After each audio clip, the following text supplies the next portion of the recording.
एक न्यूज 24 देख रहे हैं आप और मैं हूं आपके साथ साहिल।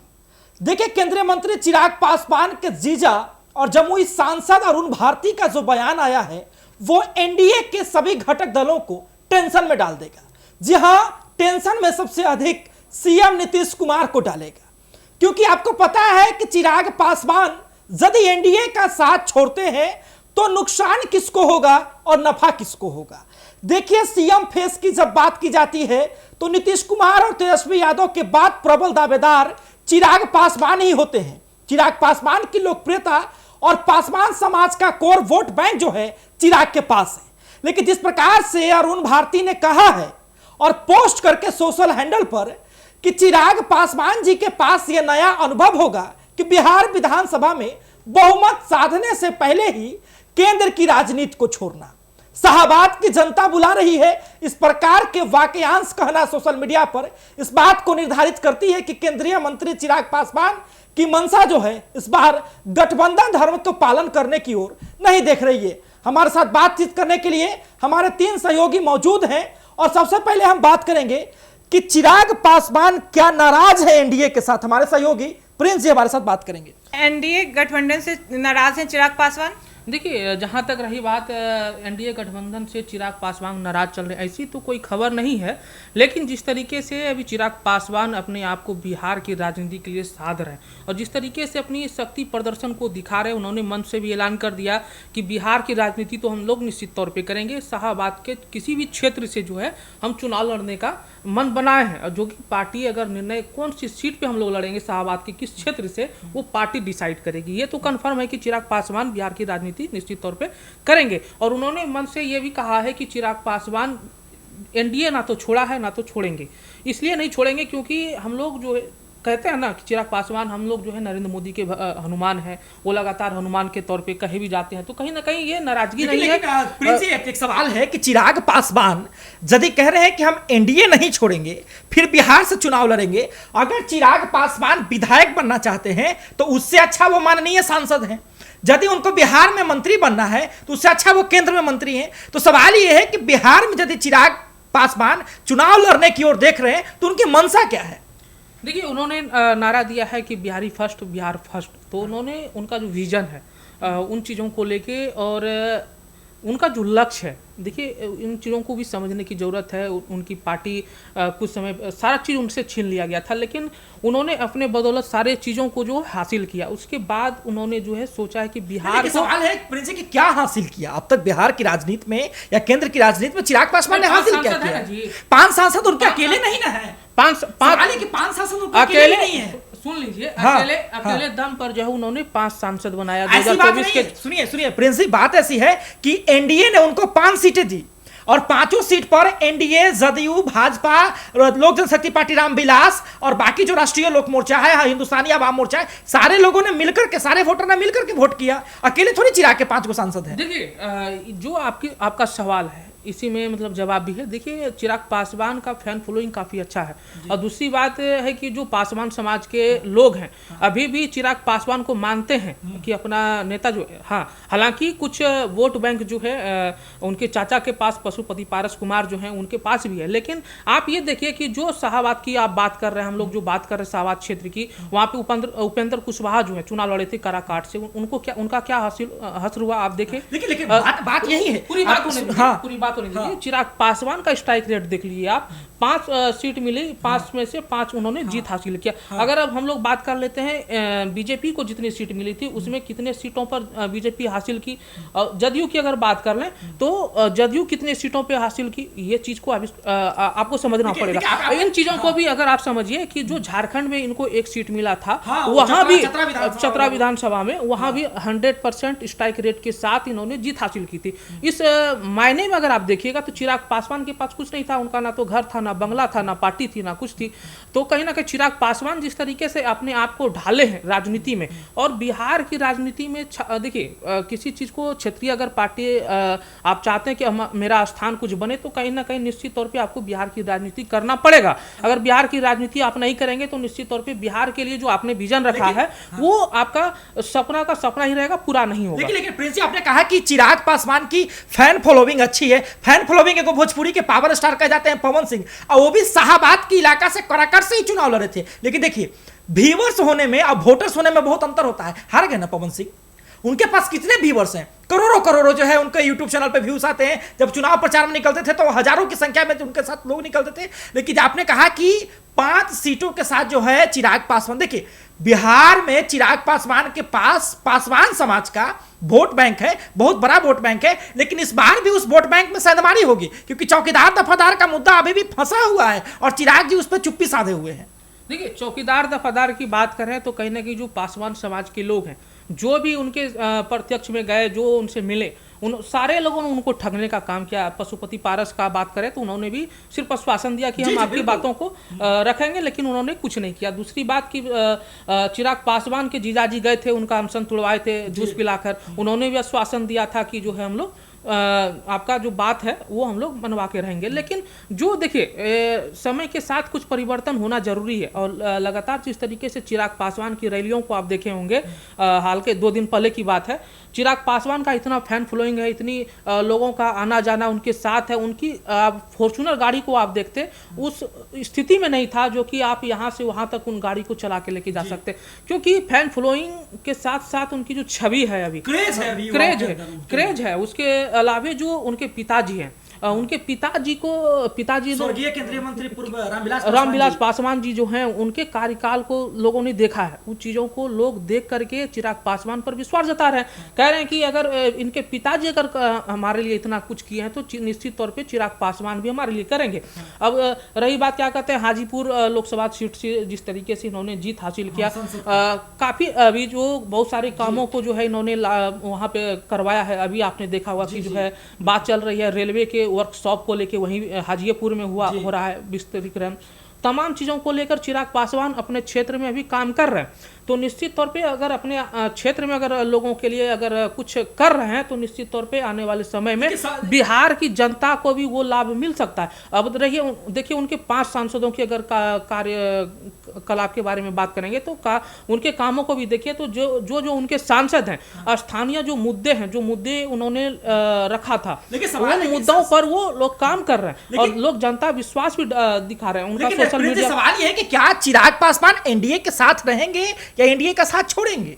देखिए, अब रही बात, चिराग पासवान ने तो मंच से ऐलान किया है राजनीति में कुछ भी संभव है, बाप तो बेटे का नहीं होता है, बेटे तो बाप का नहीं होता है, तो इसमें किसी पर विश्वास करना अभी उचित नहीं है। लेकिन हाँ, निश्चित तौर पे अगर जिस तरीके से चिराग पासवान अभी शक्ति प्रदर्शन कर रहे हैं, वो चाह रहे हैं कि दबाव की राजनीति करके जो सीट उनको अपेक्षा है कि हमें इन 3 सीट मिलना चाहिए, वो अगर सीट नहीं मिलता है तो जो 2020 में चिराग पासवान ने अपना लक्ष्य रखा था, आपने देखा होगा कि नीतीश कुमार के खिलाफ सारे जगहों पर जो है चिराग पासवान अपने उम्मीदवार को उतारा था। लेकिन इस बार वैसा नहीं होगा। इसलिए नहीं होगा क्योंकि बिहार में अगर स्थापित तो अभी चिराग पासवान हो रहे तो नीतीश कुमार का इसमें बहुत बड़ा है। लेकिन सवाल ये भी है प्रिंस जी कि अगर आपने कहा कि इस बार ऐसा नहीं होगा, यानी कि आपके कहने का मतलब है कि वो गठबंधन धर्म का पालन करेंगे, यानी कि गठबंधन में ही रहेंगे। लेकिन चिराग जी की नाराजगी कहीं ना कहीं है, सीट बंटवारा को लेकर के मामला फंस सकता है। देखिए, सीट बंटवारे को लेके अगर एनडीए की बात कर रहे हैं तो आपको महागठबंधन पे भी जाना पड़ेगा। अभी हम लोग सीट बंटवारे पे नहीं जाएंगे, हम लोग जो दबाव की राजनीति बिहार में होती है उन चीज़ों को लेके हम लोग बात करेंगे।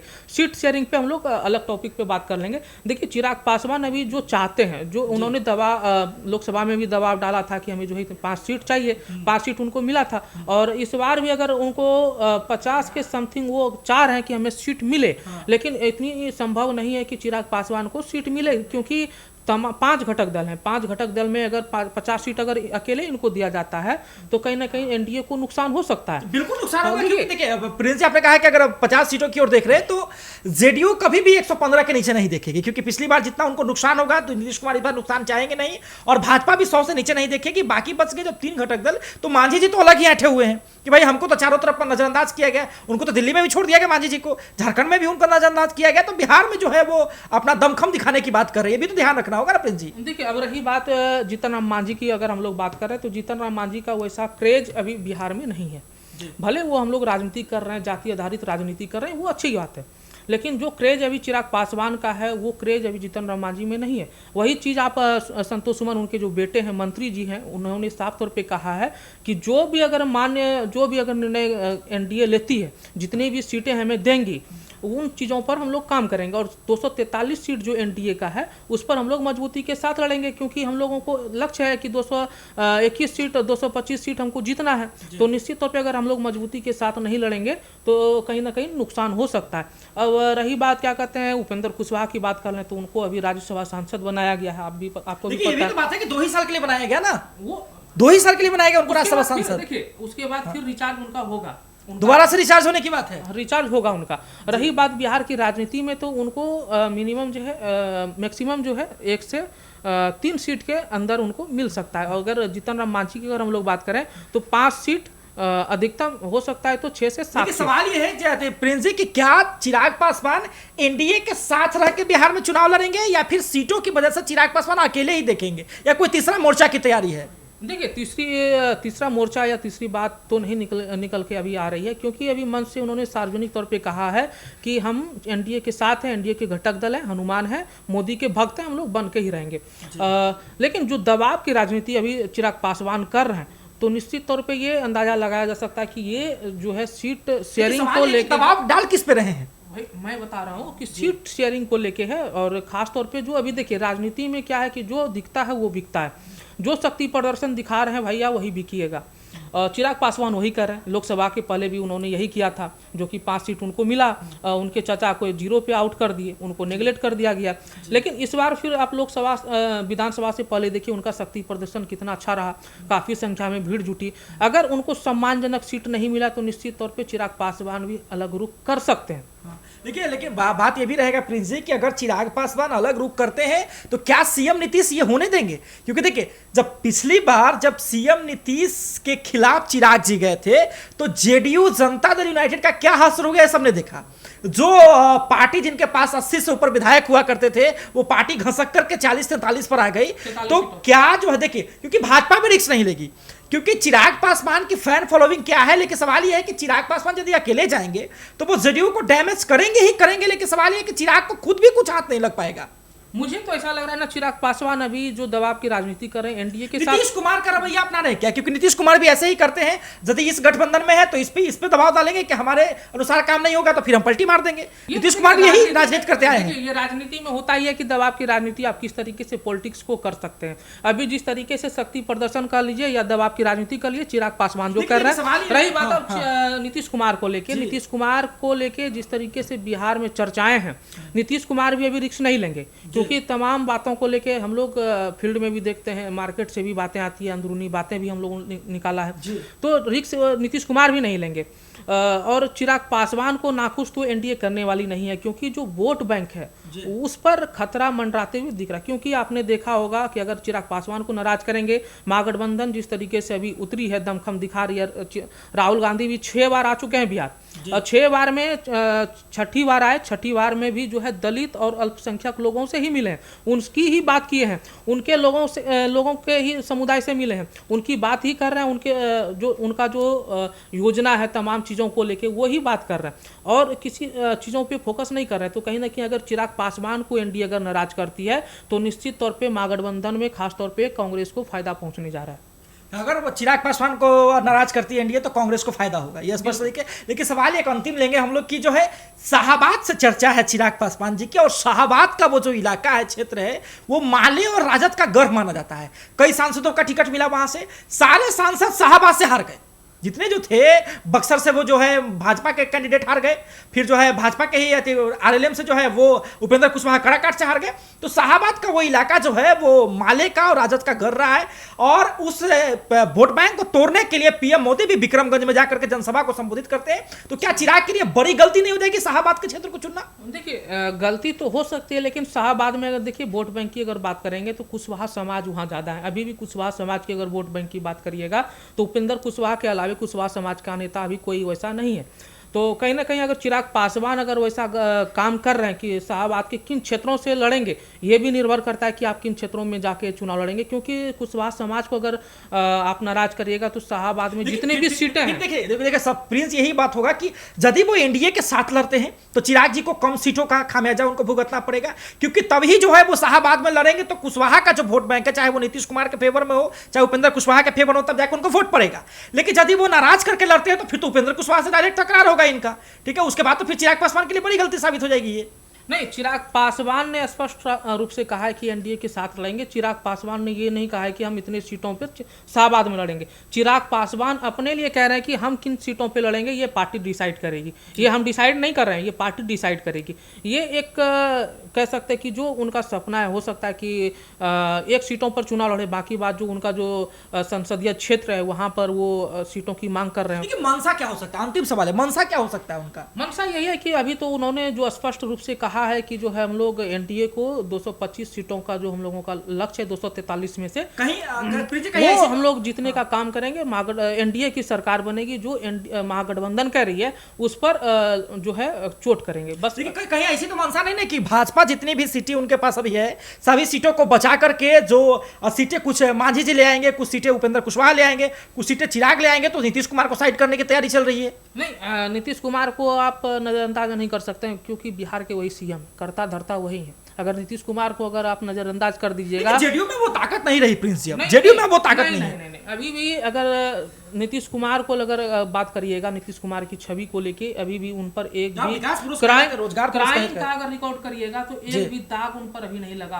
है। अगर बिहार की राजनीति करना है तो निश्चित तौर पे नीतीश कुमार को साथ लेके चलना है। अभी भी आज देखिएगा कि राजनाथ सिंह पटना पहुंचे हैं, नीतीश कुमार को सीएम बता रहे हैं। क्यों? क्योंकि अगर सीएम, अगर हम लोग कोई फेस रिवेल कर देते हैं कि सीएम बता रहे हैं बनाएंगे चुनाव के बाद कि नहीं, ये भी उन्होंने ऐलान कर दिया 25 से 30 नीतीश कुमार अगर वैसा नहीं करेंगे तो निश्चित तौर पे एनडीए की सरकार यहाँ पे नहीं बनेगी। अगर वो ऐसा नहीं करेंगे तो वो नीतीश कुमार से भी वाकिफ है, नीतीश कुमार फिर क्या करेंगे? बिल्कुल, देखिए सत्ता जिनके पक्ष में है वो तो कुछ भी कर सकता है भाई। आप मुखिया से टकराव कर रहे हैं और एनडीए ये नहीं चाहेगी कि हमारी सरकार जो है ना बने। और बिहार की ऐसी राजनीति भी रही है कि जब तक आप गठबंधन के साथ चुनाव नहीं लड़िएगा तब तक आपकी बिहार में सरकार नहीं बनने वाली है। और नीतीश कुमार को अगर आप नेगलेक्ट करते हैं तो भाई बहुत बड़ी गलती है आपकी।